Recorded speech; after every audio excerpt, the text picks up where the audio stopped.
Hey Rob, you really pricked the memory box with mentioning year 2000.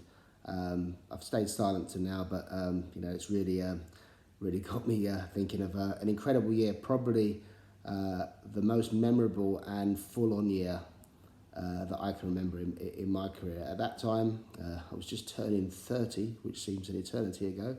And I was working full-time in London and doing the race director job for BSB as a bit of a weekend warrior. So pretty much full-on 52 weeks of the year. But there was a lot going on in 2000. The championship moved to a new promoter, an organisation called BMP, British Motorsport Promoters, that were basically controlled by Octagon, who were an American company who had bought the Brands Hatch group of circuits off Nicola Falston for a whopping 120 odd million quid. And at the same time, Octagon were getting himself involved with the British Formula One Grand Prix, supposed to go to Brands Hatch, then it was going to go to Silverstone, and it was a really disruptive time. 96 to 99 had been the reformation of the championship, led by Robert Fennell of MTRCB and 24 Sports at Donington. So this was a bit of a brave new world for the championship. We'd had an incredible run of 4 great years, 96, 97, 98, 99. And 2000 was really something to look forward to. We had the INS Ducati team with Neil Hodgson, Chris Walker on the I think the National Tyres Suzuki, the Reve Red Bull team, the Virgin Yamaha team, and the list went on. Loads of manufacturers. We'd never been better. Round one of the championship, Brands Hatch, didn't go very well. We had no TV. BMP had decided to sack off BHP, the TV company that had done a great job the previous 4 years, and got this group called Bloomsbury Media to come in. And I think all they ever did was weddings. But the sum total of it all was Grandstand said it was the poorest thing they'd ever received, and they couldn't show the broadcast a week later. I think Keith Ewing had to go to someone's garage to do a voiceover on the programme, and all the laps were out of sequence. It was a complete disaster. So everyone was like, what the hell's going on? This is supposed to be a brand new promoter.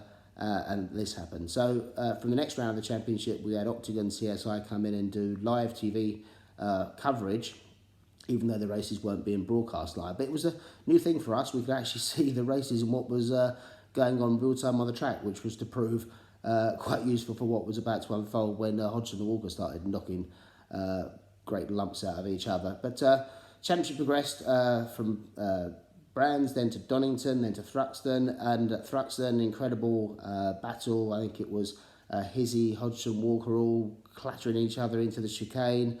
I think it was a red flag for rain, but the writing was on the wall. This was going to be a tough year, and I remember trying to do a rider's briefing saying, calm down lads, and I may as well have just been talking to myself, because the message was never going to get through.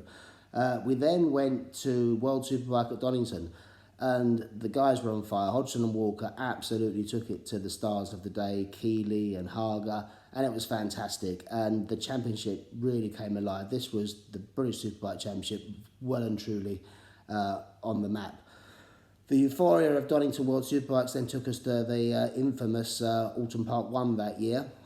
The weekend started off really bad. We got to the track and the circuit staff had rebuilt all the tyre walls, but for some reason it must have been a rainy day or something, and they hadn't built them high enough, and nearly half the critical corners there was still guardrail showing. So practice got delayed, so a lot of tension. The circuit was made safe and we got going. Sunday, obviously the much talked about Hodgson Walker incident going into Lodge on the final lap of that race.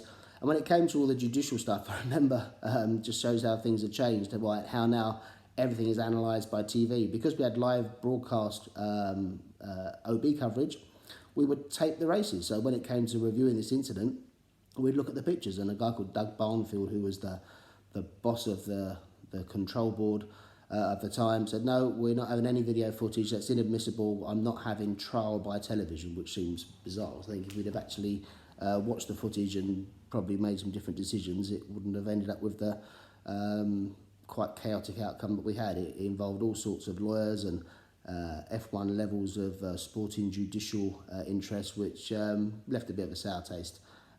But so that was it. But the tension was still carrying on, irrespective of what was going on in the courtroom. Then we got to Snetterton, and on the Sunday morning warm-up, we had, I can't remember which way around, either Hodgson or Mackenzie crashed on the INS Ducati, and one thought it would be a great idea to take the other one back as a pillion, but the track was still live, so it was before the end of the session, so in front of Colin Wright again, I think we were fining people and threats of one race bans and God knows what else. Can't remember the race result that weekend, but then we went to Silverstone and Sky took the race live and they threw the kitchen sink of it. It was incredible. Best presented TV coverage of the British Championship up until that point. Sky had helicopter cams, curb cams, onboards, something like 20 odd cameras for the international circuit at Silverstone, and it was incredible racing again. And yet again, Hodgson and Walker came together at the Abbey hairpin, and I think by then we just lost count on whose turn it was to knock the other one off. From Silverstone to Alton, and then we brought in a new rule. I think that weekend after we'd had a problem on the grid where people delayed the start and they had to take a penalty for it. Well, lo and behold, obviously the only team that this could happen to was INS Ducati. Hodgson comes back at the end of the warm-up lap. Stalls the motor, so we invoked the new procedure and Neil had to start from the back of the grid, and as we all remember, he did the famous first victory. By this point, it's only July on a season that felt that it was never going to end, but so much so things that had happened, just tracking back to Silverstone, of course the news story of the year, that July weekend, the news that broke that Joey Dunlop had lost his life. And I remember I think it was a support race going on, and either a team personnel person or even just a fan actually found themselves into race control, ran through the doors of the closed circuit TV race control room, screaming that Joey was dead, and we had to abandon the event. We had to stop the event out of respect. So that was a pretty tricky moment. But back to BSB, we had World Superbike at Brands Hatch. Brands still the biggest event of the year at that period. Even though we'd just gone off the back of MotoGP or 500 Grand Prix at Donington, where this scrawny little Italian kid called Valentino Rossi had picked up his first win. We had McWilliams on the podium, and that just kind of passed by as just another one of those weekends. But World Superbike at Brands, another 100,000 sellout, will be remembered for the monumental Steve Hislop crash on the first corner, where the yellow helmet was probably about 10 foot higher than everything else in the vicinity.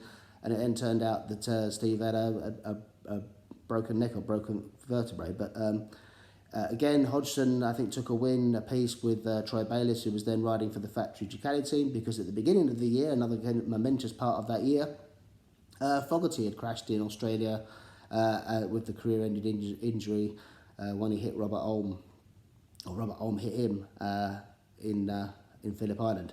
So we then get to Cadwell, always a tricky weekend, but I seem to remember Walker taking the victory and actually Neil Mackenzie being a lap down and actually bulking Hodgson, which ended up with Chris getting the win.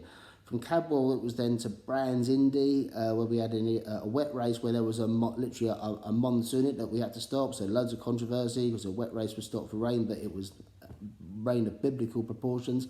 We had a guy called Anthony Gobert turn up just for extra spice.